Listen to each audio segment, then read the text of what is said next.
దేశంలో నిత్యం కోట్లాది మంది ప్రజలు రైల్వేలో ప్రయాణం చేస్తున్నారు.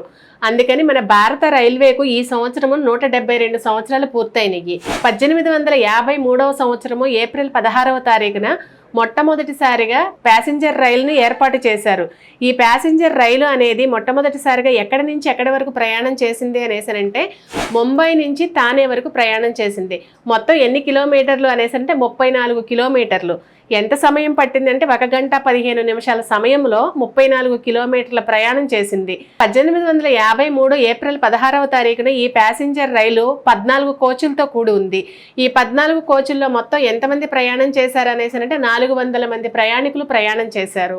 సింధ్, సుల్తాన్ సాహెబ్ అనేటువంటి పేర్లు కలిగినటువంటి 3 ఇంజిన్లతో కూడినటువంటి ఈ ప్యాసింజర్ రైలు ప్రారంభమైంది. నాటి నుంచి అంటే 1853వ సంవత్సరం నుంచి ఇప్పటి వరకు అంటే 2025వ సంవత్సరం వరకు మొత్తం 172 సంవత్సరాల సర్వీస్ను మన భారత రైల్వే ఇంకా అందిస్తూనే ఉంది, సేవలను అందిస్తూ ఉంది. ఇప్పటి వరకు మనం ప్యాసింజర్ రైలు గురించి మాట్లాడుకున్నాం కదా, కానీ ఫస్ట్ మనకి మొట్టమొదటి గూడ్స్ రైలు అనేది 1837వ సంవత్సరంలో మద్రాసులోని రెడ్ హిల్స్ నుంచి చింతాద్రిపేట వంతెన వరకు ప్రయాణం చేసింది.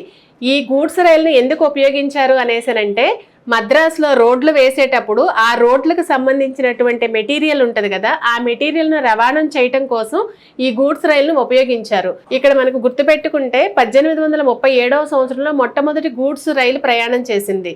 తర్వాత మనకి మొట్టమొదటి ప్యాసింజర్ ఎప్పుడు అనేసనంటే 1853వ సంవత్సరం.